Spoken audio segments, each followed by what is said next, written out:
বিসমিল্লাহির রহমানির রহিম। বিসমিল্লাহির রহমানির রহিম। আমি সশ্রদ্ধ চিত্তে তারেক রহমান সশস্ত্র চিত্রে শপথ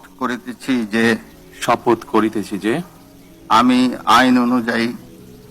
আইন অনুযায়ী সরকারের প্রধানমন্ত্রী পদের কর্তব্য বিশ্বস্ততার সহিত পালন করিব। আমি বাংলাদেশের প্রতি অকৃত্রিম বিশ্বাস ও আনুগত্য পোষণ করিব। আমি সংবিধানের রক্ষণ সমর্থন ও নিরাপত্তা বিধান করিব। আমি ভীতি বা অনুগ্রহ অনুরাগ বা বিরাগের বশবর্তী না হইয়া সকলের প্রতি আইন অনুযায়ী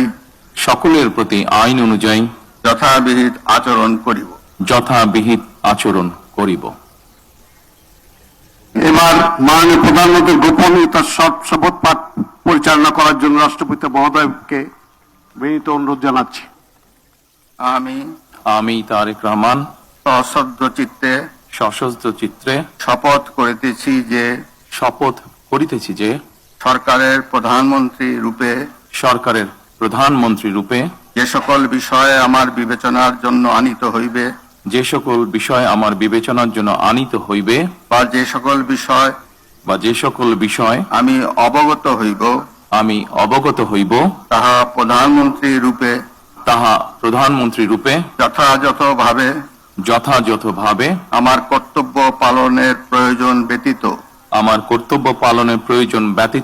প্রত্যক্ষ বা পরোক্ষভাবে কোন ব্যক্তিকে জ্ঞাপন করিব না বা কোন ব্যক্তির নিকট প্রকাশ করিব না। ধন্যবাদ। মাননীয় প্রধানমন্ত্রীকে পদের শপথ ও গোপনীয়তার শপথ স্বাক্ষর করার জন্য এবং স্বাক্ষর শেষে নির্ধারিত আসন গ্রহণ করার জন্য বিনীত অনুরোধ জানাচ্ছি। জি।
গনি সাহেব, আমি কি নিচে চলে যাব?